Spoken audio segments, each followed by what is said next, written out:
Good evening, everyone. Sorry if I just blew your ears out.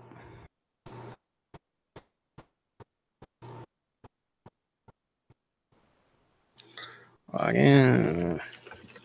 Just getting ready to get started. Welcome to Why We Geek Live. So we're going to do this one live, since I do feel bad for those who do actually want to be involved with the Why We Geek podcast, and unfortunately it's no longer done on YouTube. It now has an RSS feed. So this is something I decided to do just as kind of a way to give back. Is like I know that it sucks that unfortunately the RSS feed is the way that it gets supported. And if this is something that people like, then it will be done more. I'm kind of hoping that people will appreciate it enough that like you can get some live episodes. And I should probably correct something really quick for those who are just barely joining in on the live one, because there is going to be editing for this. There was another guest. Unfortunately, well, first of all, let me welcome the Shadow Blazer before we get started, because we're like a half hour out. So Alex, how you doing? Boy, you caught me just in time, because I just finished my finished editing and rendering my new review. So perfect timing. I see. I didn't mean to pull you away from work, but oh, it's fine, because like I said, I just finished. Finished right as you called me. I was finishing it up.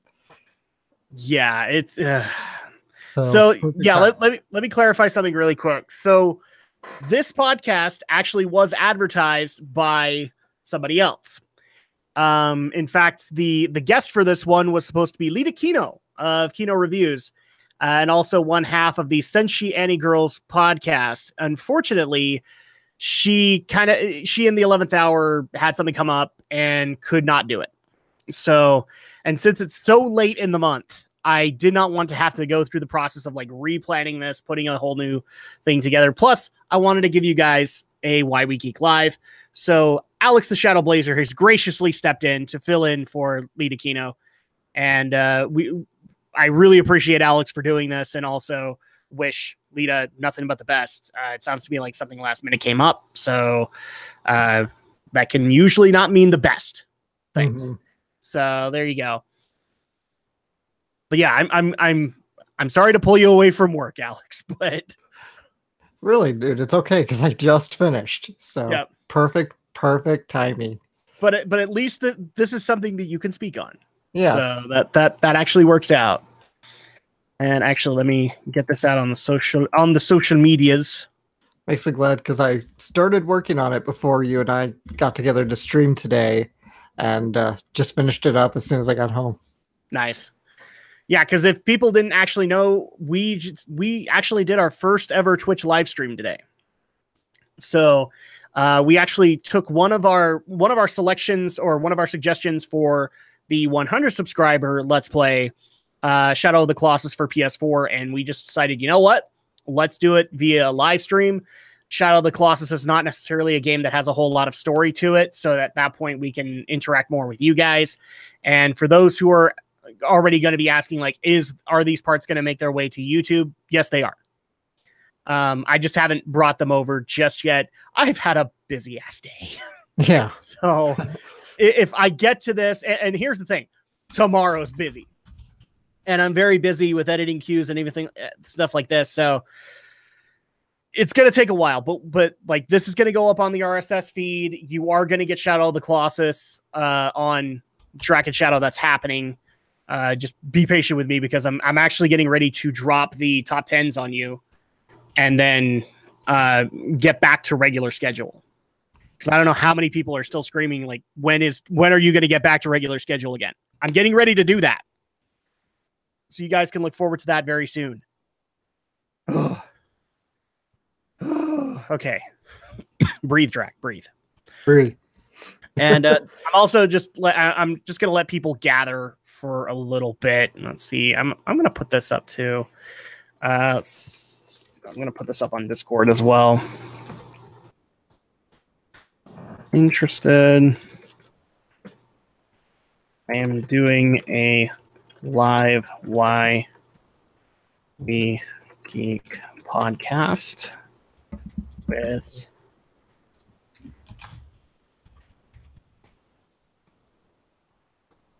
one thing I would love to see happen with Why We Geek Live is like we can get you guys involved.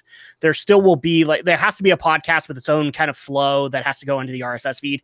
But I would also like to get you guys' interactions, maybe not like during the podcast itself, but before and after. So that's definitely going to happen. I'm just getting this up on Discord.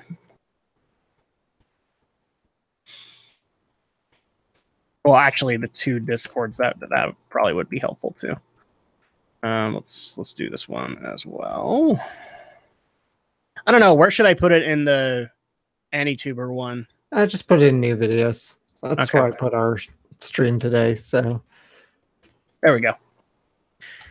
Hey, we're all good to go. Here we go. And somebody actually did ask this, and I want to approach it on the live stream so I can answer you guys directly. Yes, I am looking for other people to be able to do Why We Geek with. Okay? That's kind of the purpose of this, is for me to be able to branch out into the various regions of YouTube and get various fandoms into the Why We Geek podcast. For the most part, a lot of people that have been coming out to me, and I do appreciate them, they're coming out for anime. And it's not that I don't appreciate that. I just don't want 6 straight episodes of Why We Geek to all be anime. Yeah. Just as much as I don't want 6 straight episodes of Disney, 6 straight episodes of Power Rangers. I want diversity there. And that's why in a lot of cases, like I love the idea of bringing you in for an anime. Maybe come up with something else too that I can bring you in on that we could talk about. Like let's just say, for the sake of argument, Alex is a big anime fan, right? Mm-hmm. But he's also a big fan of Rareware. Wouldn't it be great to do a Why We Geek podcast on Rareware? Yeah. Like old school Rare, not current day Rare. Nobody cares about Sea of Thieves. But I'm not kidding. Have you read some of the reviews coming out from the beta? No, I haven't. Dude, I could literally read them as Ben Stein. You wouldn't know the difference. I just barely, last night, and this is kind of one of the reasons I'm tired, is because I was laughing internally. I was reading the check-in review that IGN is doing, and I swear, he may have been excited the second he or she may have been excited the second they started, but now they're in day 4. And it's just like, oh my gosh, this is just nothing more than a constant reputation grind, much like other MMOs can be at occasions. I am really losing interest because it doesn't seem like there's an end goal. For red, dry eyes, try clear eyes. Do you see the difference here, people? Yeah. Dude! This is why, unfortunately, I even told people last night, I'm not reviewing Sea of Thieves. Sea of Thieves has not done...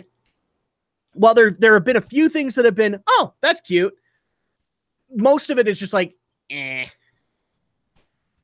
So, sorry, guys. I'm doing Monster Hunter because at least I had interest in that. I had people going, oh, dude, you should totally try Monster Hunter. Sea of Thieves? Not so much. I don't have a single friend who wants to play it. And I don't really have that much interest myself. If it was Monkey Island Online, maybe I would. But even then, I'd probably say no. And Alex knows. That's saying a lot. Yeah. That's saying a lot. If it was Monkey Island Online and I said no, that's saying something. So, yeah, we're just going to wait for people to get here, and then we'll start up at 7 o'clock on the dot. And we'll just talk. Excuse me. We'll talk Magical Girl anime. Yeah. Are you recording? Do you want to record audio for this, or is it just pure live? Let's record audio just to be safe. I was going to do that with Lita so that we didn't have to go through the process, but I want to get both and see if I can still tweak the YouTube stuff to sound a little bit more podcasty. Mm-hmm. So let's do both and get our own audio here. And maybe you guys can let us know in the chat, your favorite magical girl anime and your favorite magical girl tropes. Because guys, every genre of anime has its own individual tropes. Oh yeah, definitely. The only thing that's really disappointing, you might have to clarify on this. Mm-hmm. Aside from, I think Crystal's going to get another season, and Cardcaptor Sakura, are there any other Magical Girl anime out there right now? Like brand spanking new? As far as this season goes, I don't think so. I know there's one on the not too distant horizon. I think April. It's that weird one I talked about when I talked about what show I was going to watch. Is that the one that got me interested? Yeah. Okay, all right. The kind of like weird gender bender one where like it's guys or something. Yeah, I can't remember every single part of it, but like you read it and I'm just like, dude, that sounds like freaking no, not Ranma. It sounds like Excel Saga. That's what I'm thinking of. It sounds like Excel Saga. How weird that series got. Yeah. So that's why in a lot of cases I'm sitting there going, I'll watch it. Yeah, it sounds like it'll be really fun. Just because sometimes it's just fun to have a bunch of weird shit thrown at your face, and have to process it all. Yeah. You know, I would actually say like some of my favorite anime have at least some kind of element like that. Cowboy Bebop certainly has it to some extent. Like there are still some things in an episode that just aren't well explained, and you just kind of have to live with it. Yeah. Excel Saga is a perfect example of it. Bobobo is an example. Bobobo. Yeah. And the best part is like, I know that there's supposed to be like an honest riff on Fist of the North Star in there, but Bobobo riffs so many others. You can't just restrict it to Fist of the North Star. Yeah. Oh, and oh, there we go. I'm sorry. I got the Telltale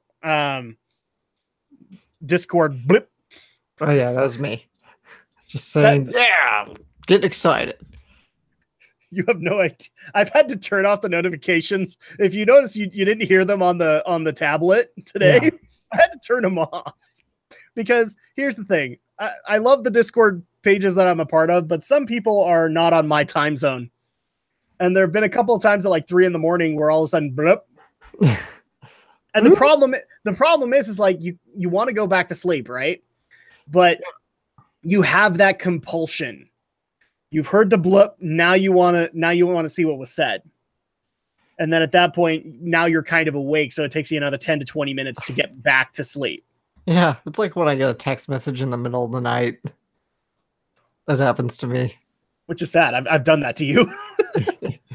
Yeah. I have a feeling in August, I'll be doing that to you again. Just saying, your sister's in the hospital. Yeah. Make sure to come and visit. I think that's what happened last time. It's like, make sure Alex knows. I don't know if my mom's going to tell him. Yeah. There you go. I think I got your message when I was at work that morning. So it all worked out. Yeah. But it's one of those things where I notified your parents. I notified my family at like 4 a.m. Mm-hmm. Because that's what happened that day. I'm not even kidding. Like people think I'm kidding when I tell the story. I was getting ready to go to bed at 3 a.m. because I was working round the clock to get stuff done so I could take time off with my wife, which ultimately didn't end up happening. But I was working around the clock and I was going right to bed. And as soon as I opened the door, there she is going, I think I'm having contractions. So I literally went the better part of, I want to say 36 to 40 hours without sleep. Because I didn't go to bed until the following night after my wife was situated at the hospital. Wow, that's incredible. And I slept for like, I think we clocked it. I think I went from 9 or 10 p.m. to 9 or 10 a.m. So straight 12 hours of sleep. Wow. That's incredible. And here's the kicker. I was still tired in the morning. Yeah, I can imagine. Yep. That's the way it goes. Give me a sec. I gotta step away from the mic a sec. Oh, good. So yeah, guys, we are going to be talking magical girl anime. So go ahead and let us know your favorites. Let us know your beloved moments. If I can make it work, then I do want to actually get the chat into the RSS feed version of this. So like I may bring you guys up in the middle of the podcast, but yeah. We're going to try and make this work. Now, I don't think I'm going to have some after time this time around because I've literally got somebody coming over to record more stuff tonight. And then I've got stuff in the morning. So I might cut things off right as we're done. But if we do this again, which is if that's what you guys want, if we do this again, then I will allow for time so that I can come in before and I can come in after. And just, shoot the breeze with you guys on the subject. And like I said, if you want to be a part of the podcast, feel free to reach out. Feel free to message me either on Twitter or, message me on Facebook too. And we'll try and get you into the list. It's just, I also want to be able to hear, like, I'm starting to require this of guest hosts is I know that you're a fan of this particular thing, but what's a backup just in case we can't make that work? Okay, I'm back. All good. I'm just sitting here advertising. So, okay. you know me and my plugging. Yep. Let's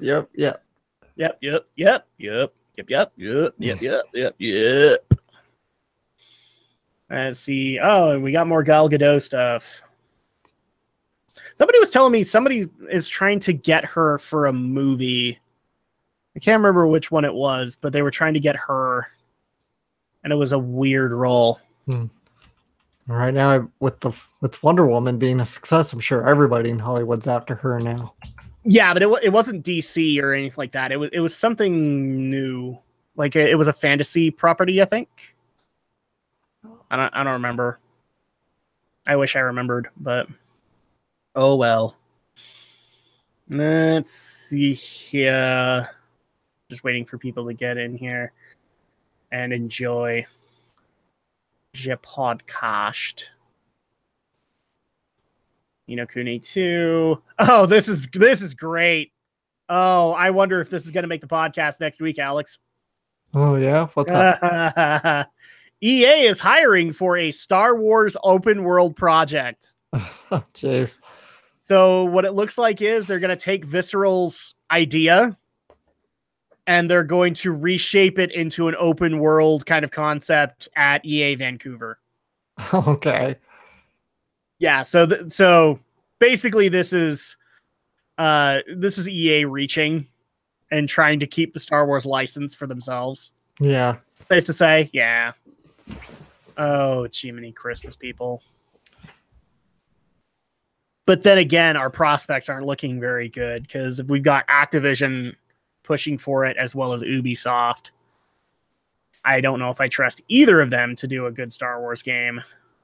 It's like I said on the podcast when we first talked about this. Yeah. Disney should really just let it be an open license and let anybody who wants pitch a project. Disney can have final say. That's fine. But just let any studio who wants it pitch a project. Well, and if they like it, let them do it. I have heard that they're open to ideas. They just,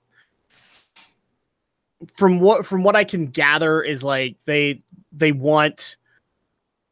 I don't know how else to put this other than the way it was put to me, which is they want studios with what they perceive to be reputation. Mm-hmm. So to them, that's U.S. developers because those are the ones they can interact with. So EA, Activision, Ubisoft to an extent because they have Canadian a Canadian office. So they want those, but then when somebody like I think Platinum has come to them with an idea, they literally look at how small the studio is and go, shoo, little boy, shoo. Yeah.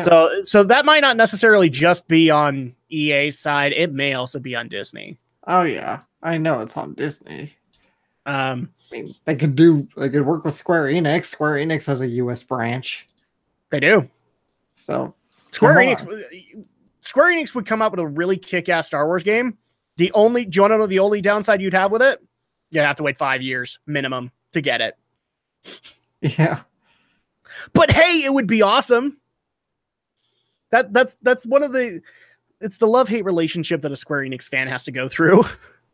Is you love them because they give you really, really great games. The downside is you're going to have to wait like 5 to 7 years for the next good game. Now, the cool part is they'll give you enough content in that game to last maybe 3 of those 5 years. Okay. And you'll be fine. You'll be set for life. But then you got to wait those 2. Then you got to wait those 2 and hope that something happens. Or in the case of Kingdom Hearts fans, you have to wait 10. No, I wish I was kidding, guys. It's getting to be, actually, no, it's more like 14 years now. 14 years since the last console entry in Kingdom Hearts. And that would probably be what Square Enix would do right now. Yeah. They do a Star Wars world. So. Maybe Koei Tecmo can do one. That would be both kick-ass and weird at the same time. I can imagine, yeah. Because I would want like a Dynasty Warriors Star Wars game. I really would. Mm-hmm. And that would work perfectly. In fact, I want them to call it Jedi Power Battles because that's what that should have been. The only downside that I have with it is I think Koei Tecmo I think they work strictly with Japanese studios, don't they? Well, they also have an American branch. Yeah, but they mostly do stuff for Nintendo and Sony. I don't think they do anything for Xbox, do they? Well, let me quickly take a look. I mean, aside from Dynasty Warriors is a multi-platform kind of thing, but I want to know the love that they show to the console makers. Let's see. I mean, they also have a lot of branches, but yeah, like a lot of little subsidiaries that they work on. Yep. Oh yeah, this one also might make it because we got some listeners on it. This one might make next week. Yeah, we're doing the podcast here just for the hell of it until we get started. Steven Spielberg doesn't think Netflix movies should get Oscars. Somebody's sour. To which my answer is bullshit. Yeah, bullshit. I say too. If that movie is, I don't think where it comes out or how much budget or how blockbuster it is. Again, I've made this argument with the Oscars is like, it doesn't compute to me to say that because Avengers is a blockbuster and therefore you're already going to get your cash reward. That doesn't compute to me as a reason to say, no, you don't get to, you don't get to receive accolades for what you tried to do. Okay. Like if you had the best freaking cinematography of all year and you don't get at least a nomination, that doesn't compute to me. It's simply based on the concept of, well, you're already getting a lot of money. Screw that. Okay. And the same thing goes for an Amazon movie, a Hulu movie, a YouTube movie. I literally look at them as just as much able to win something as indie films are, as documentaries can be. What's the difference? So sorry, Steven, I don't agree with you on this. Maybe you've been looking at your lens flares way too hard. To answer your question, as far as where Koei Tecmo, they are pretty diverse. It depends on which one of their companies is developing for what. But they got like PS4, Vita, Xbox One, iOS, Android. So they're pretty across the board. Okay. Well, are we talking that they're across the board in the fact that like Dynasty Warriors goes everywhere? Oh, I don't know. Because that's really my question is like, do we have enough unique stuff going to other places that would be worthwhile? And that's a harder question to answer. Well, let's just Dynasty Warriors 9 is multi-plat going for PS4, Xbox One, and Windows. That makes sense. That's kind of their go-to multi-platform game. Let me actually bring this up myself, and then we can get started because I do know what their original or their not original, but unique properties are. As soon as I see names, then I'll be able to tell you guys if they do. Let's see, where are their properties? Notable games published. Dead or Alive, that is multi-platform, I think. No, actually, I think it's straight PlayStation now. Atelier, Fatal Frame, and I think Fatal Frame is uniquely on Nintendo right now. Ninja Gaiden, Nobunaga's Ambition, Romance of the Three Kingdoms, Samurai Warriors. So most of their stuff is, it's multi-platform. Neo, I think, is exclusive. Yeah, it's PlayStation 4 exclusive. No, actually, never mind.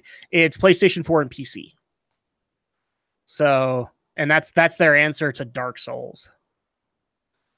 Atelier, I don't know that one.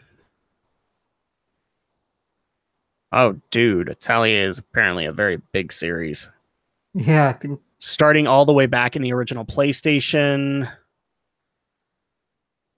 They even have side games. Game Boy Color, Wonder Swan Color, PlayStation 2, Game Boy Advance, Easy, SoftBank, Nintendo DS. Yeah, PlayStation Portable. Okay, yeah, they're pretty much a multi-platform company.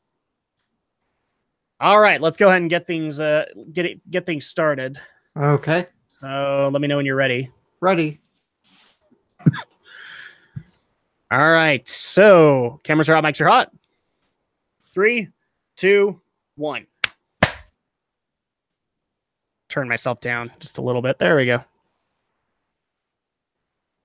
Welcome, everybody, once again to Why We Geek, the podcast where we take a specific piece of geek culture, a piece of sports culture, whatever it may be. We dissect it, we take it apart, we show you why we love it, and in some cases, why we want to see it improve, why we want to see it continue to evolve, etc., etc. The list gets longer and longer each time, but welcome back to Why We Geek. It's been a while. It's been actually since February when we had all of the Disney coverage for the first 2 months of the year, and today I'm happy to say that we're not going to be covering more Disney stuff.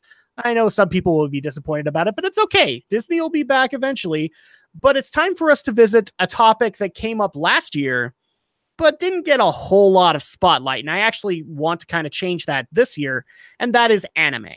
Now, in particular, when we tackled it last time, we talked anime in general. This time around, we're going to narrow the focus a little bit, and today's episode is going to be based on a beloved genre of anime, which is the magical girl genre.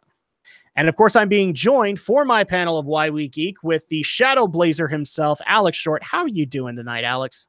Doing very well, thank you. Because I just finished working on a review right before this, so it's all good. You're probably very excited about the topic right now because this is beloved for you. Oh yeah. So yeah, we're going to be talking magical girl anime, and for those who don't actually understand the premise of like what makes an anime a magical girl anime, Alex, do you want to go ahead and just kind of basically explain that for people before we get into the question so people can understand the premise here? Yeah, well, the basic concept of a magical girl anime, and there are a few exceptions here and there, but the most part, they are kind of what you could call an urban fantasy. So they're basically set in anywheresville, usually Japan because it's anime, but any kind of like major city, town, whatever. And it's always some kind of young girl, some kind of adolescent teenager, usually. I would say like because you'd have like, just to kind of narrow the ages down just a tad, I would say like a bare minimum, they need to be like 8 to 10. And at most they can't be higher than like 20. Yeah, usually they're, again, usually either very young or they're teenagers. Teenagers is kind of common. High school's the common there.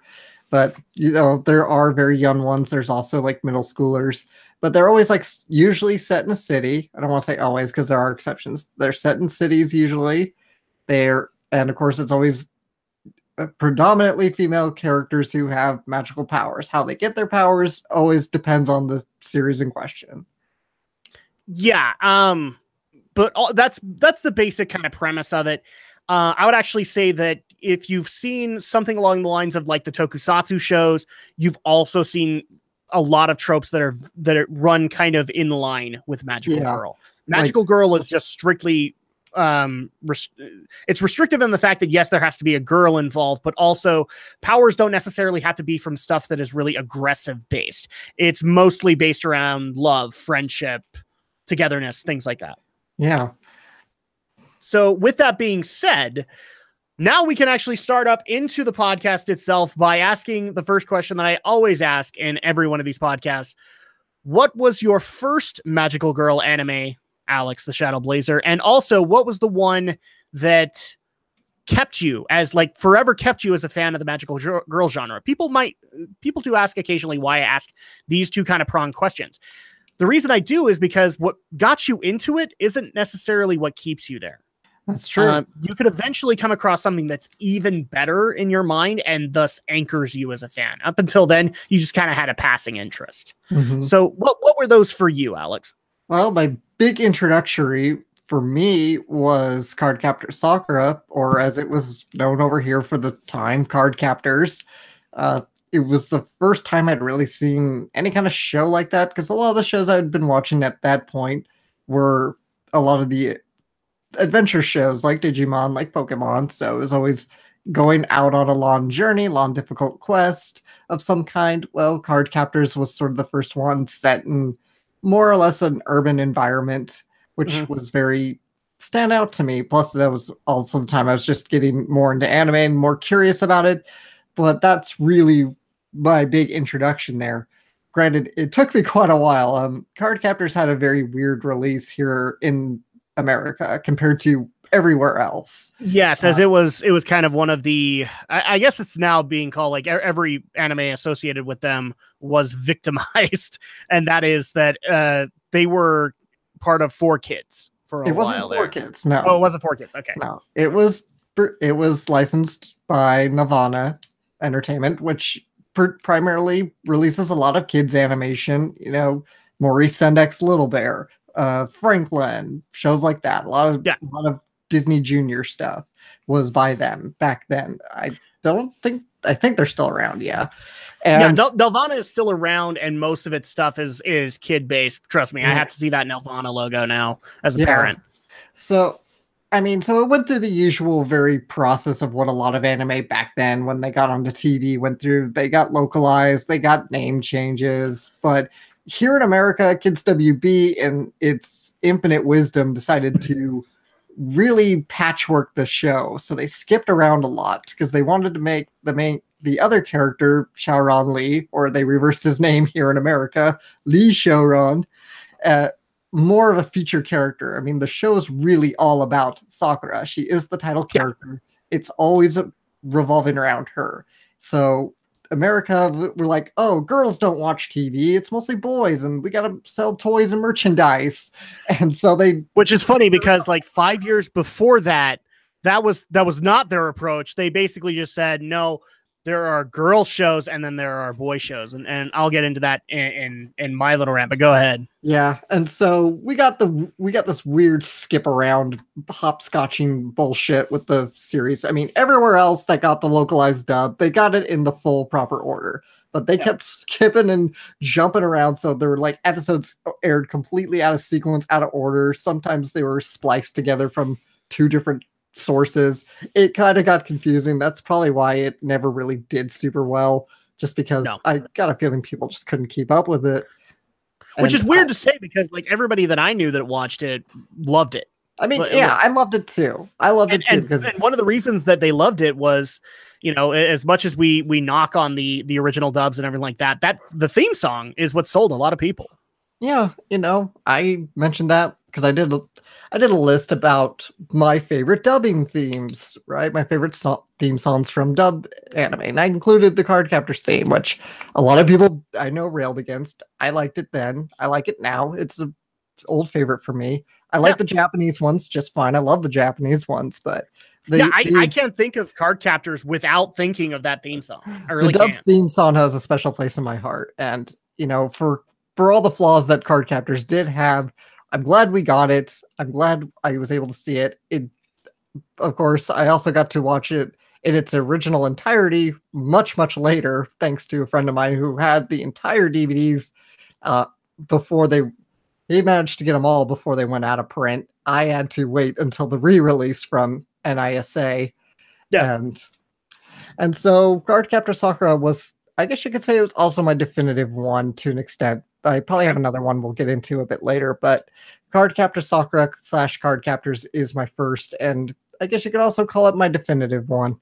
All right. So for me, it's a little bit more of a complicated one because, like I just explained, when I actually watched my first magical girl show, you had the distinction on TV that there were girls cartoons and there were guys cartoons, or there were boys cartoons. And yes, boys catered more towards selling toys, whereas so did the girls, but it was more like sell the insert doll here, Baby Born, or the Easy Bake Ovens, or like mini makeup kits. Yeah, stuff like that. That's where their marketing kind of went. This is stuff that was going on long before, like long into my early childhood, where, if you watch She-Ra, you were most likely a girl, at least as far as advertisers were concerned. And therefore you get a lot of My Little Pony, Barbie stuff there. And then when it would switch back to Transformers, it was all G.I. Joe, and that's the way it went. So for me, my first magical girl one actually was entirely by accident. I hadn't had really any access to, because I'd written them off as, oh, that's a girl show and girls have cooties.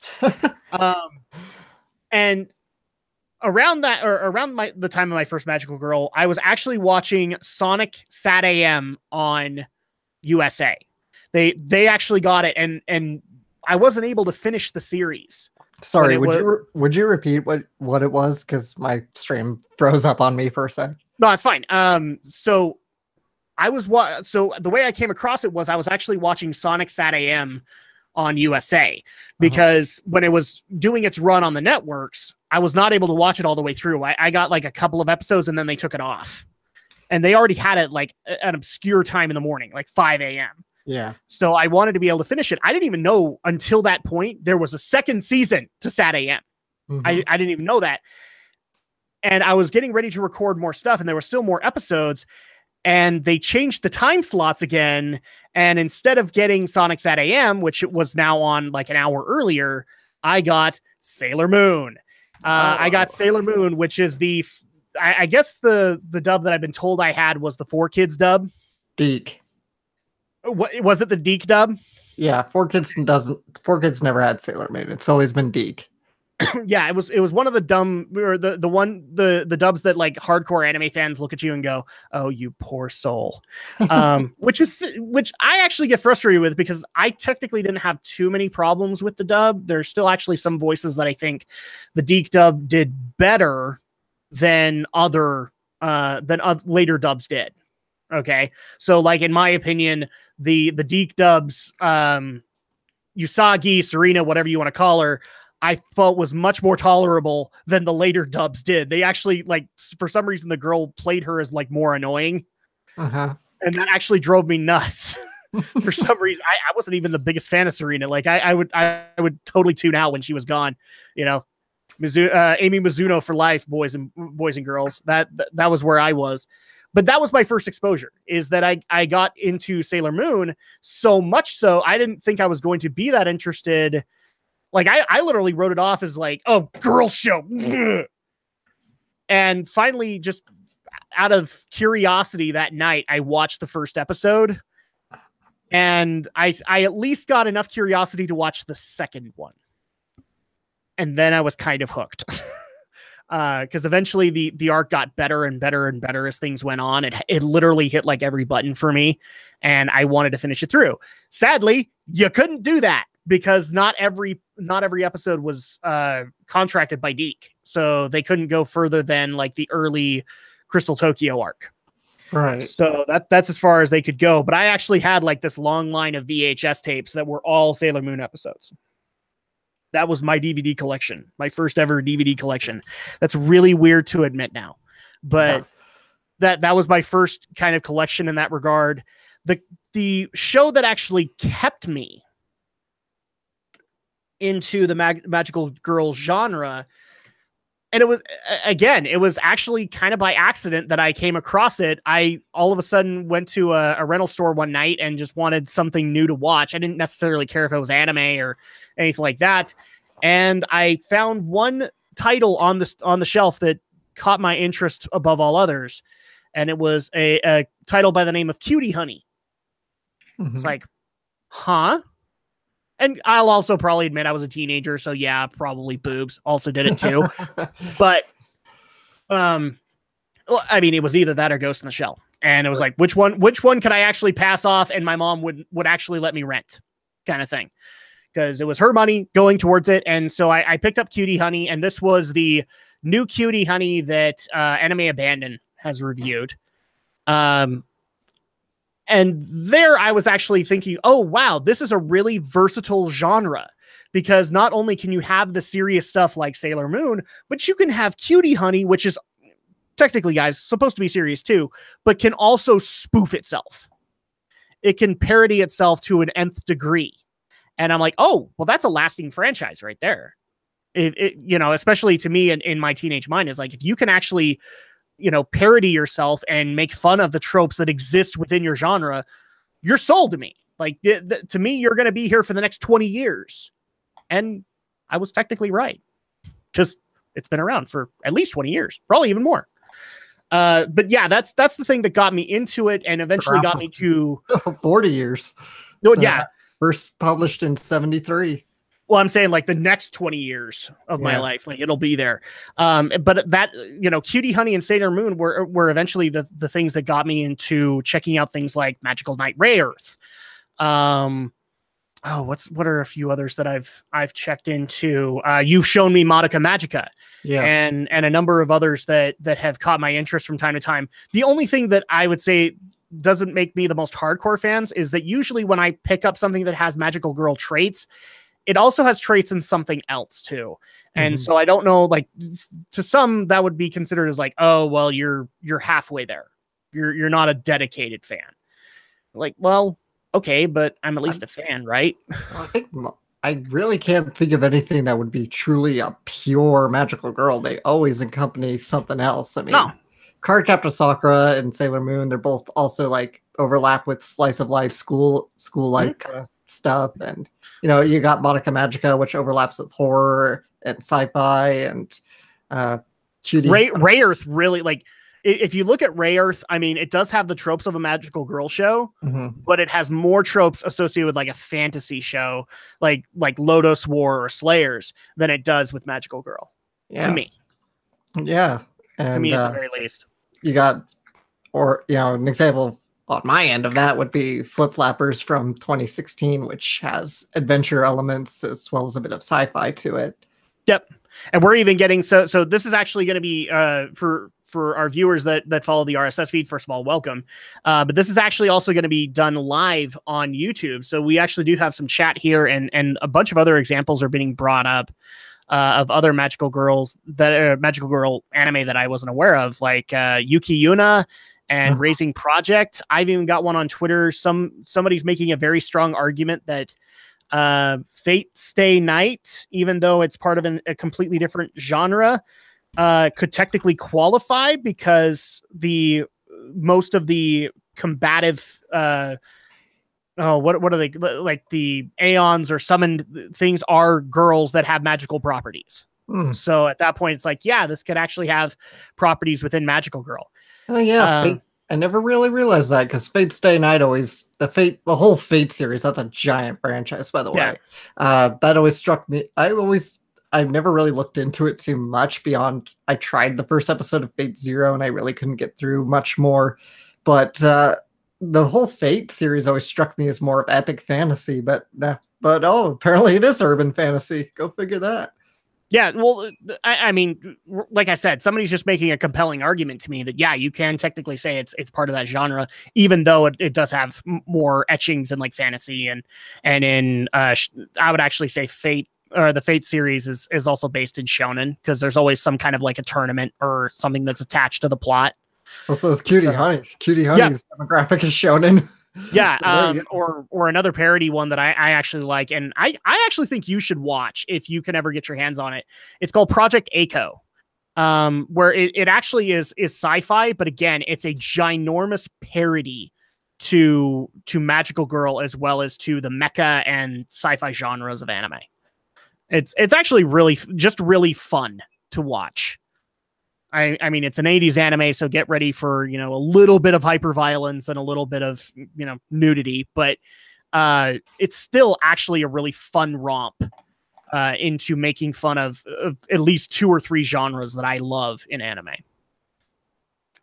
So with that being said, the next question that we actually need to get into, actually, you know what? I'm going to take a vein from this Twitter suggestion, which is, what do you actually think is a magical girl anime that a lot of people wouldn't characterize as, kind of thing? And for me, that's I think I'd bring up Project Echo. I think that's one that can be done. Cutie Honey is another one that can definitely be in that category. I can't really think of a modern example because I haven't really seen any modern magical girl esque shows recently. Yeah, Project Echo, Cutie Honey. I think it's a bit of a stretch, but there are a couple of shonen anime where it's you know, you do have oh crap. I can't. Is it Fairy Tail? Yeah, Fairy Tail. Fairy Tail, where it's actually made by the same guy who made the Rave Master. I mean, a lot of the main characters in that are female and empowered and through some kind of magic or summoning. So at that, I think you could actually justify that a little bit. And also another one that comes to mind is Soul Eater, another shonen series that I think has some ties to it. What about you, Alex? You're a little bit more of the expert than me. Yeah, I mentioned Flip Flappers again because it is classified as a magical girl. I mean, it was right out the gate, but it really doesn't have a lot of the same trimmings as it. It is more of an adventure style kind of setting. But it does have the common traits, you know, girls with magical powers kind of transform themselves, Henshin style, you know, Super Sentai, Tokusatsu style, and fight monsters. So there you go. And here's another suggestion that just barely got brought up, and I don't recommend to anybody, and that is Virgin Fleet. Virgin Fleet. Go watch the anime Abandon on that one. You'll see a lot of the problems there. But yes, it does have some ties to like Magical Girl. Just because the premise of it is that all the girls have sacred virgin energy, and I only know this because I've watched the anime Abandon. I never saw this thing, and if I ever saw it on a DVD shelf, I wouldn't have picked it up. But yeah, so there are a couple of outliers. What would you actually say is a bad example? Like an example that you wouldn't necessarily recommend to people if they wanted to start in the magical girl genre? Boy, that's tough. I can't think of anything. When you say bad example, I mean, do you think of a show that's not good or just something that's not very... At this point, I'm kind of open-ended. Like if you have multiple answers on it, like something that isn't good or doesn't really fit kind of thing, I think either or works. Oh, that's tough. I can already tell you one that you're probably going to get mad about, but hear me out. And this is only based on the premise of like, I would not recommend it to somebody who is walking into the genre blind. And that'd be Madoka. The only reason I wouldn't recommend Madoka is because the way that Madoka is supposed to work is that it's supposed to be a dark take on it. And they're on the genre itself. And so in order for you to truly appreciate it, I think you need to understand the genre before you take it on. So at that point, I'd probably go more along the lines of like Cardcaptor Sakura to like say that as your starting point, and then eventually say, all right, you've seen all this really cool upbeat stuff. How about now you take this dark twist with Madoka? You know, that's the double-edged sword of when you get like a genre deconstruction piece like Madoka Magica. I don't know. My brain kind of wants to default to Yuki Yuna as a hero. But mostly for the fact that Yuki Yuna feels like a bit of a poor man's Madoka Magica, and because it was made after it, so it really feels like it's trying to be a Madoka Magica. But see, I wouldn't totally be against recommending Madoka Magica to a newcomer, even though it's a genre deconstruction, and people who are very familiar with the genre will tend to appreciate the cosmic horror elements of it more. But I think Madoka Magica is a lot better in its scripting, a lot tighter, where Yuki Yuna leaves a lot of weird and unanswered questions and has a lot of strange ambiguities to it that don't really fit. I mean, so what it sounds to me like is that like Yuki Yuna is to Magical Girl what Ava kind of is for Mecha. Not really. Well, maybe to an extent. Where things are left, like a lot of things are left very open-ended. It's more like, I wouldn't even say that, because I mean, Ava's open-endedness works towards its advantage, where I think with Yuki Yuna, it's more towards a disadvantage. It feels more like a lot of, again, it's like, if you've never seen Madoka Magica, you would never really get the vibe that it's trying to be a copycat. And I don't want to be like, oh, they're definitely ripping it off. I'm trying to be a little fair here, but it's more like it works too much to its detriment for Yuki Yuna, where with Ava, it works a bit better, the ambiguity there. Yuki Yuna, I think, just has too many confusing elements that don't really make a lot of sense when you start to think about it. There's a lot of great ideas there, though. All right. Yeah, I think that pretty much answers that particular question, and in a couple of directions, so people can get that. The next question that I actually want to get into, and I try to do with anything that has kind of a story structure, because I love this aspect of any kind of story structure, and that is characters. Because characters shape the story, and you can have a really great story and crappy characters, but you can't necessarily, like, and by crappy, I mean like people you just despise. Like you can't get behind any of them and it still kind of works. My example would be Attack on Titan for a lot of people, is like every single cast member in that is a horrible human being in some aspect. But the fact that the story is the way it is why people are lured to it. In this case, like, who would be your favorite character of Magical Girl? And then we're also going to do the flip of worst character in a Magical Girl anime. I'd say my favorite character. Oh, this could be. I might make this a double-edged sword here, but I might make this a two-header here. But I'm gonna dip into the Madoka Magica well again.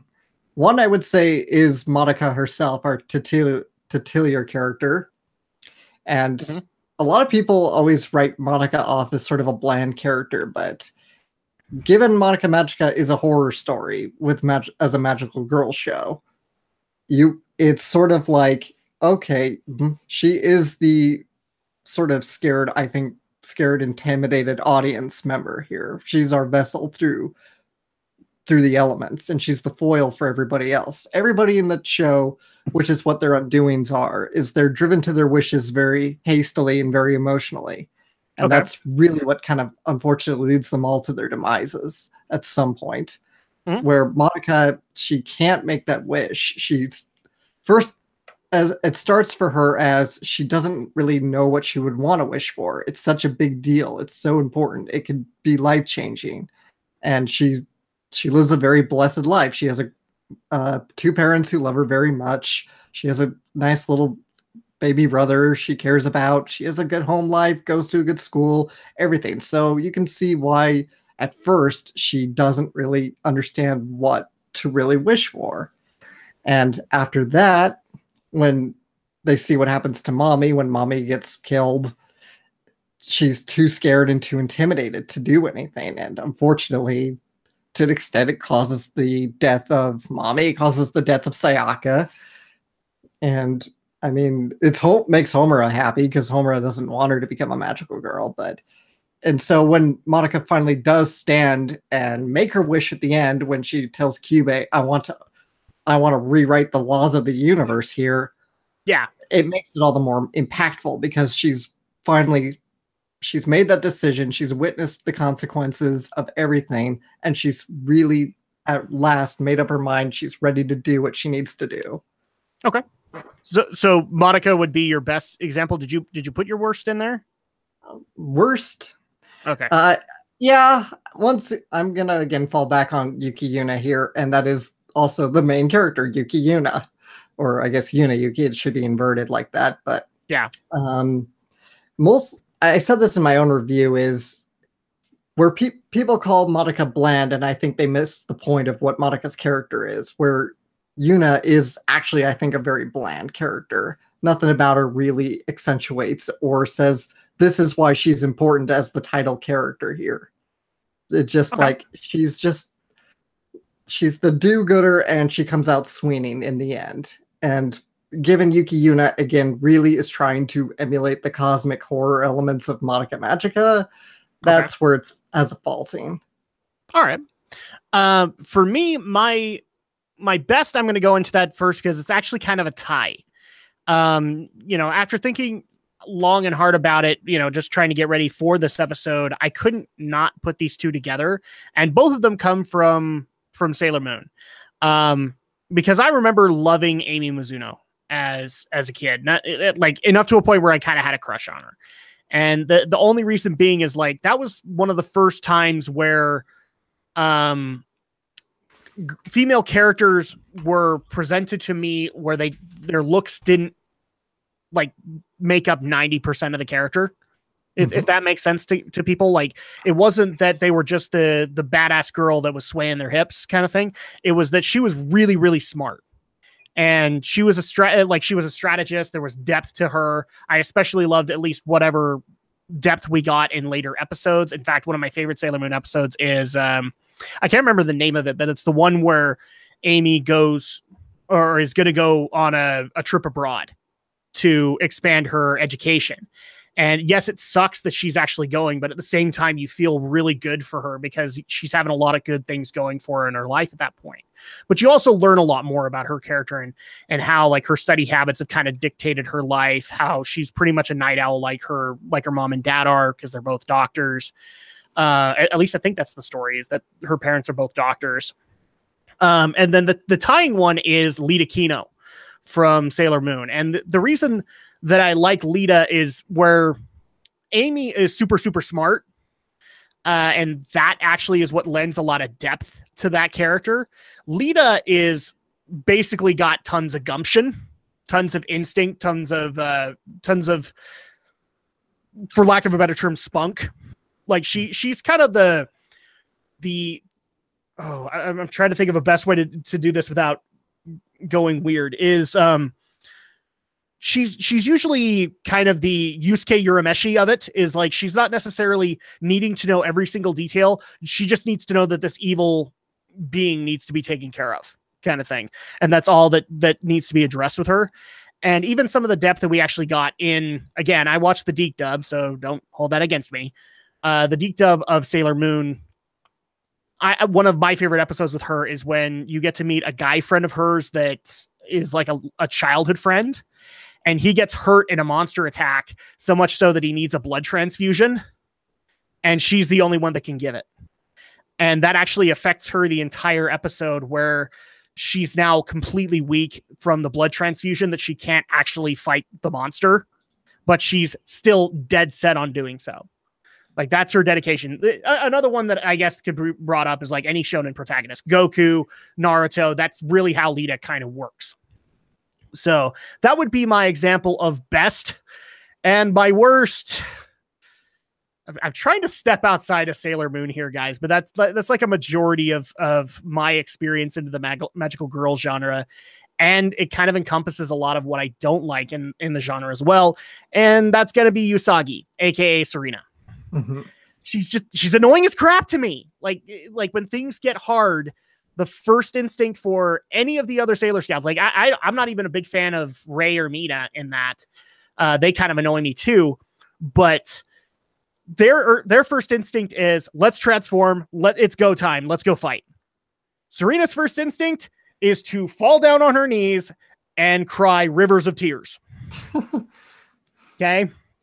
That always bothered me. And it's actually one of the reasons, believe it or not, I don't like Shinji Ikari. Okay. Because to me, that's what it feels like he's doing. Is like, holy crap, he's sitting in the train and just listening to his music. And oh my gosh, the angels are coming to destroy the city. Wake the fuck up and get in your robot. You know, that's kind of one of the issues that I have with it. But I also do want to mention this as a worst too, is where there's a lot of really great examples of magical girl characters that work as inspirations. Unfortunately, there is a dark side to magical girl, in the fact that certain artists who now currently love to do hentai were considered auteurs of the magical girl genre. In particular, Masami Obari is one that's referenced. And yes, I have even seen a very logical argument from people saying Angel Blade is a magical girl anime. And that's also a worst that I would have, is like overly sexualized magical girl anime. Because at that point, in a lot of cases, it's not necessarily because I get it, sex sells, but the issue there is that there's not a whole lot of character built into that as a foundation to begin with. And most of it is just, oh, look, boobs. If that makes sense. Mm-hmm. So I'm not even going to give an example on that one, but if you need one, Angel Blade kind of thing, like that's considered one.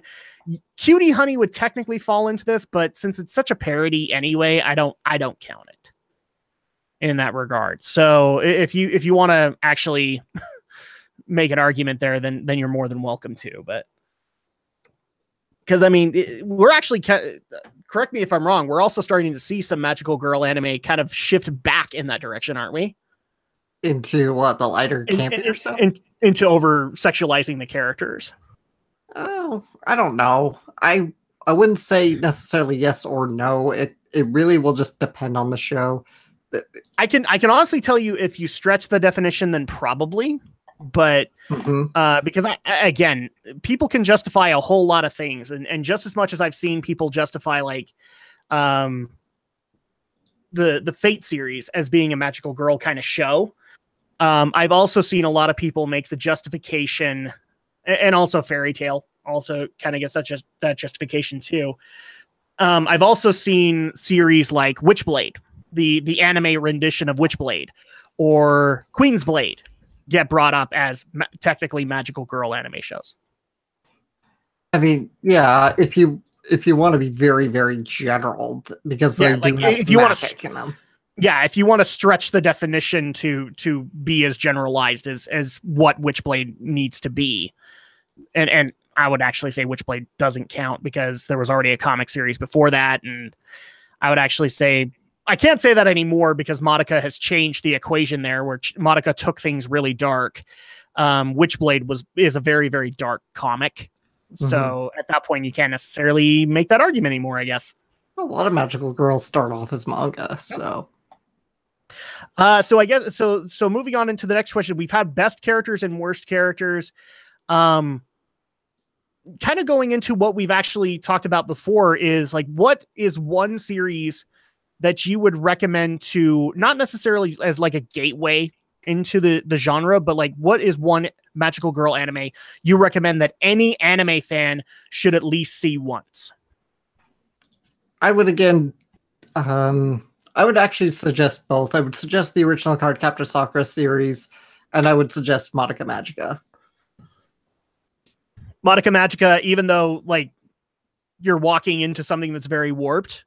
Yeah, I mean, even though it is a genre deconstruction, it still doesn't, like, it's not like it's something you need to know.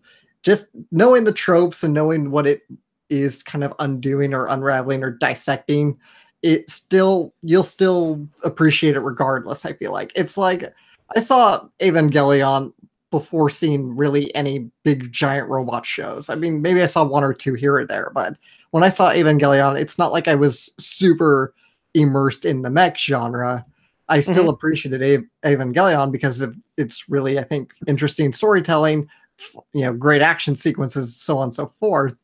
And it's like Madoka Magica, of course, I appreciated because it was a weirdly cosmic horror take on an otherwise a very peppy subgenre of anime that is the magical girls. But if somebody likes horror but maybe doesn't like really gory horror, or a lot of like the more sexualized horrors like Witchblade or High School of the Dead, I think oh geez, yeah, I think Madoka Magica would be a really great way for that. It's just sort of where your tastes lie. If you like a lot of like classical, really fun fantasies, Cardcaptor Sakura is good for you. If you are, again, like somebody who really is interested in like horror or maybe more mature subjects, or maybe if you're not ready to take quite a deep dive into the real darkness of Madoka Magica, then but you want more of a serious take, then I could probably even recommend Princess Tutu. I'm not a huge fan of Princess Tutu personally. I have friends, including our channel artist Marta. She's a big fan of that series. But I've seen a review from Yuzu Otaku on it, but it wasn't enough to get me to watch. Yeah. Like I said, I myself not a big fan. But I think it has a very interesting premise, given it's centered around like about a young little ballerina. So, and it is certainly a little more serious, a little bit into the darkness. I didn't get very far, so I don't think it goes quite cosmic horror Madoka Magica style, but I know it is a fairly heavier series than, say, Cardcaptor. Okay. For a recommendation that I would make to somebody who wants to try it, I have to go with what I think is kind of the standard bearer in the magical girl genre anyway, especially with the reboot, and that I would recommend Sailor Moon Crystal. Believe it or not, guys, I have actually watched a few more episodes since then, and I like it a lot more in their story choices than I did the original Sailor Moon. Yes, it's still got some of the campy silliness that the original series had, but Crystal, I think, is a much more serious approach.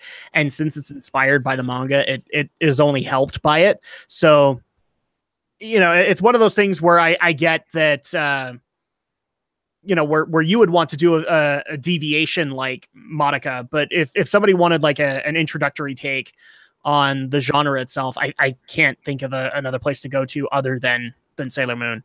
Sailor Moon is pretty much what embodies it. It's basically the Dragon Ball Z of magical girl to me. It's the best example to try and show what it is. And we even got some in the chat. We've even gotten some suggestions of other magical girl shows. I can't even believe I forgot this one, Revolutionary Girl Utena. Yeah. It's considered magical girl. I've even seen a lot of people go into the fantasy genre, and their justification was using Romeo x Juliet as basically saying, well, if this can pull off like a Shakespearean kind of experience, then so can Utena. And I actually think, Utena can be justified as a magical girl show. Boy, I'm not sure on that one. I don't recall them having magic, but I only saw the movie, so don't take my word on it. Don't base it on the movie. Yeah. The movie is weird. So the reason I know this is because I've seen in one night where I had to go to Colorado for work, and one of our coworkers decided to have like a big anime party, and I got exposed to a lot of stuff. And one of the things I got exposed to was the Utena movie, but then afterwards she actually had a copy of the subs. Mm-hmm. And I actually got to see, I didn't see the entire series. I was too tired. Everybody else got to see the rest, but I was able to see a few episodes, and I would say it's a mixture. It's magical girl, it's slice of life, but it's also I don't even know, like Madoka would fall under this too, where they decide to do a lot of, for lack of a better term, mindfuckery. Yeah. And it works kind of thing. But you've seen the movie where they took the mindfuckery to the nth degree. Yeah. The series is a little bit more serious about it. So I would actually say, I think that's a justification. And we even have somebody disagreeing with you that they like Yuna Yuka. Yuki Yuna. Or Yuki. I don't hate Yuki Yuna. I like a lot of the concepts there, especially the idea that there was a magical girl in a wheelchair, which was really, I think, a novel concept. It's just, I feel like the series squandered a lot of its potential just trying to be a Madoka clone. And another thing I'd probably recommend, if you don't want to go down the mainstream route, Sakura is also another really good one that I think falls under magical girl that you can make work.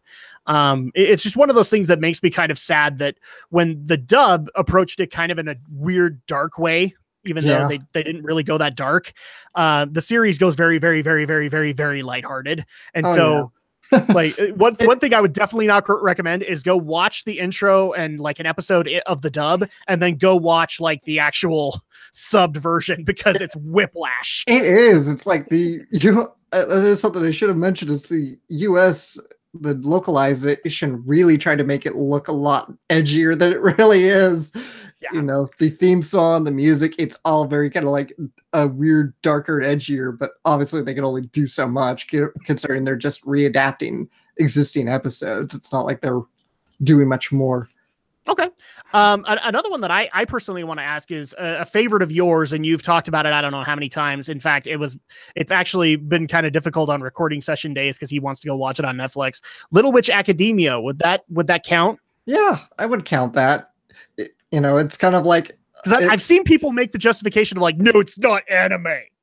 It is an anime. I thought it was made by an anime studio. It is. It's made by Trigger, which is somebody made the justification, but no, it's like Avatar. I'm like, no, it's not. You make that sound like that's a bad thing, but I like Avatar.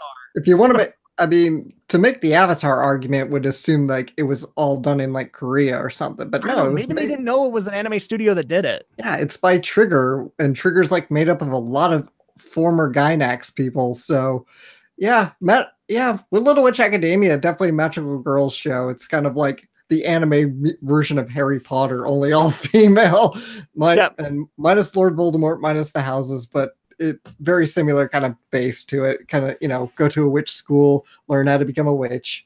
I love that show. That's a really good show. So I could definitely recommend that one. Okay. And then, unfortunately, we're running out of time, but I do want to at least get this additional question in before we call it a day. This is one of the questions that I try to end these podcasts on is like, where do we see this genre going in the future? Now, we can already say for this year that while there are some new shows that have come out in previous years, the stuff that's out right now is basically remakes because you have Cardcaptor Sakura Clear Card. Well, that's not a remake. That's a sequel. Yeah, but it's an original, or it's an existing property. Yeah. What I mean is like new properties. We don't really have any this year. So where do we actually see the genre going forward? Do we see more reboots happening, or do we actually see like more new properties coming into the fold? I think we'll probably get a bit of both. I think if Clear Card is a big success, and probably it will be because it is a popular manga, it's a popular anime, and it's a follow-up, so I'm sure it's grabbing a ton of attention. We'll probably start to see a few more reboots on the horizon. But I also wouldn't rule out any new adaptations of either Magical Girl manga or like do we games. see like when did Madoka come out? Like 2004? 2011. So like let's just say for the sake of argument 2021 rolls around. Do we see Madoka getting remade? I don't think so. I don't see that getting remade anytime soon. Maybe by 2021, hopefully we'll finally get the belated sequel that we've been promised for the last 4 years. But yeah, I don't see a Madoka remake anytime soon. A potential continuation, maybe. I'd say more likely we'd see another take on one of its many manga offshoots. Okay. Because the reason I bring it up is like, I mean, I don't necessarily call Crystal a remake because it isn't necessarily. It's actually, it's weird in that concept where it's different from, perfect example I can give is FMA 2003 and FMA Brotherhood. Okay. Where they have kind of the similar premise. The stories are different enough that they feel different. And part of the reason is because Brotherhood is based more on the manga, whereas 2003 FMA went its own direction kind of thing. And it took its own, creativity with the property kind of thing. So at that point, like that's how I see Crystal as compared to the original Sailor Moon is like, since it's following the manga, it's a little bit truer to the property, if that makes sense. Yeah. But we also have gotten a couple of other examples, and yeah, I guess you could toss this one in there, but it kind of falls into that love-hate relationship for me, and that's Kill la Kill. I've seen pieces of Kill la Kill, and my issue with it is that even though there are good characters to be had in there, it falls into that sexualized line, because I don't like the premise of like how, I don't remember the main character's name, but how the character gets her powers and how it's kind of, well, forced on her kind of thing. So that's one of those things where it's just like, yeah, that adds a level of creepy to me that I just can't get over. But, Where do I see things going forward? I'm kind of in there with you. Is Magical Girl, along with Shonen, is open-ended enough that as long as you can adhere to the tropes that exist, you can do new properties with it. I mean, you and the chat have shown me a number of examples that are recent that I wasn't aware of that would fit into that. But I also see a lot of stuff getting remade. I've heard rumors, who knows how many years now, that Ray Earth is being considered for a reboot. That would be cool as far as I'm concerned. I think Ray Earth actually had a lot of really good fantasy potential for me. Crystal obviously happened, and Clear Card is out there. So yeah, I see remakes happening. In fact, I would not be surprised if in the next 3 or so years we get a Cutie Honey reboot, because it's been a while since Cutie Honey's had an anime out, at least to my knowledge. Yeah. I know that they did the live action movie way back when, but I think Cutie Honey is due for a reboot at some point. I know that, and my only evidence on this, guys, is I don't know if people know that I'm a mecha fan, and you guys were linking like mad to me the new Mazinger trailer that got dropped. And if you're already doing one of Go Nagai's works, then others are going to follow. And in fact, I think Devilman Rebirth or whatever it's called, that's based on the Devilman series. So that's 2 of Go Nagai's. So yeah, Cutie Honey has to be out there. There you go. We actually got it confirmed in the chat. Cutie Honey is coming out this spring. So there you go. It's coming. Right? Oh. Well, and that's actually going to go ahead and do it for this podcast. So thank you guys so much for joining us. And if people want to be able to ask us more on the magical girl genre or other possible topics that we can bring up on Why We Geek, Alex the Shadow Blazer, first of all, thank you for coming on such short notice, by the way. How do people get a hold of you to keep this discussion going? Well, you can follow me here on YouTube. Shadow Blizzard 3000 is my channel, and I do produce anime content. I just barely, as of this video, as of even doing this podcast, even put out my brand new review. And if you want to always be up to date on what I'm thinking or whatever, when I put out a new video, follow me on Twitter at AlexJShort. All right. And if you guys want to follow me, you can do so on Twitter at Drac2326 and bring up anime with me. I will occasionally get into that discussion with you. A lot of people bring up mecha to me, but I have no problem going into Lotus War, Dragon Ball. Pretty much as long as I know what it's about, then I'll get into it. And if I don't, then I'll at least go and do a little bit of homework and see if it's something that will interest me.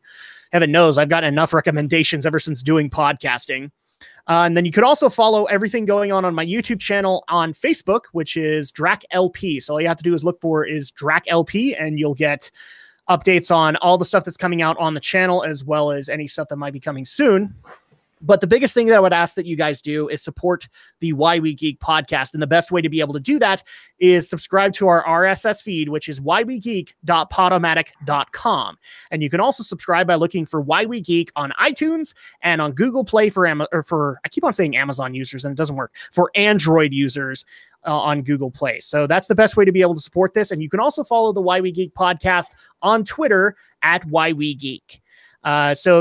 And for those who are brand spanking new to the podcast, this is usually kind of a once a month deal where I take on a topic and we try to make it work on a once a month kind of basis. And you're more than welcome to make recommendations. You can even recommend people to talk about it, because I'll at least reach out to them and see if they want to do an episode. But yeah, those are the ways to be able to support the podcast. And thank you guys so much for joining us tonight for this new edition, which is Why We Geek live on YouTube. And maybe if you guys like this, we can do more of them, specifically when we have YouTuber hosts. And of course, we will see you guys next time for the next episode of Why We Geek. Yay, we got it done. Right. And 52 minutes. That's enough. I think that'll work. Mm-hmm. So Why We Geek audio, and I'm going to magical. But yeah, just go ahead and leave it in the drive for me. And sure thing. Now, if we do a live one, like I said before we recorded, I have no problem leaving time for people to come in before and after. Unfortunately, I can't do it this time, so I can stay a couple more minutes, and then I got to call the stream because I got other crap to record tonight before I can even go to bed. And then Bane will allow me to die for approximately 8 hours.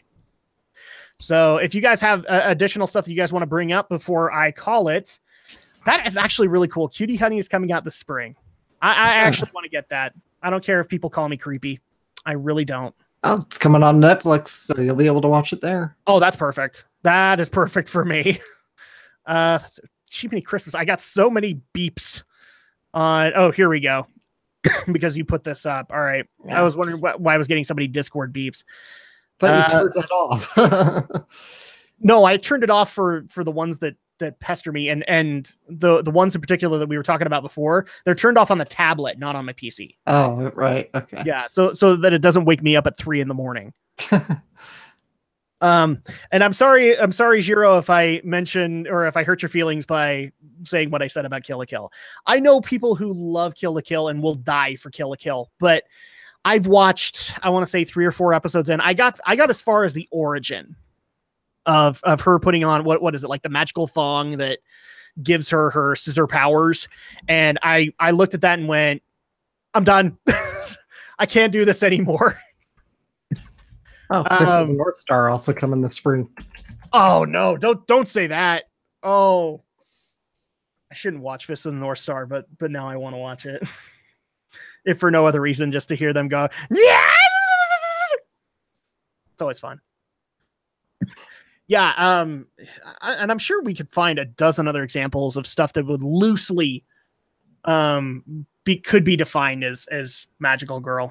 Although I am glad that in our Discord chat we got who was it? Beyond Time?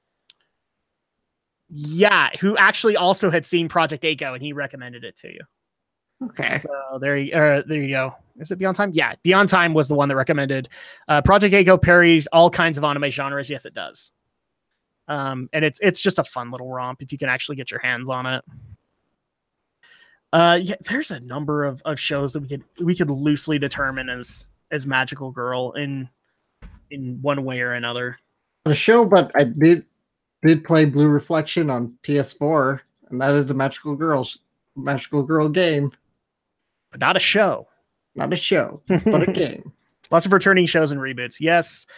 And you know what? I'm okay with it as long as the reboots that are happening happen as sparsely as they can. So at that point, like every 10 or so years, if they want to reboot, I'm okay with it.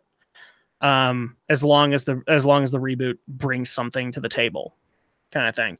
Yeah. And here's the thing, for Cutie Honey and for Fist of the North Star, that's not hard. That's really not hard. But you know, we use this as an example, like in 2021, Madoka being rebooted. What can that bring to it? I don't know. More mindfuckery. I don't know. Longer. I don't know either. Madoka is one of those examples that I just think will stand the test of time. Yeah. I don't think it can be rebooted. I don't think it can be imitated. I definitely don't think it can be duplicated. So it's just one of those weird offshoots. Actually, the other one that I would put up there is Utena. I've heard talk of reboots every now and then, but Utena is another example where I just don't know how you can redo it and have it have the same kind of flair that the originals had. And no, I'm not basing that on the movie. The movie's weird. Like most anime movie adaptations. Yeah. All pretty weird. In fact, they probably deserve a Why We Geek episode of just like the weirdness. And I will just constantly reference Perdum Per because Poltergeist Report, the movie Poltergeist Report, deserves to get ripped a new one by other people other than Bennett the Sage. All right. Well, I hate to cut and run, guys, but I've got to go and get other recording done. So thank you guys so much for showing up. Thank you guys so much for contributing to the podcast. And if you want more of this, please let me know. Either via Twitter or in the Discord, please let me know so that we can do this a little bit more. I do have a few other ideas for YouTubers to bring in. And yeah, we will see you guys next time. Thank you guys so much. Night.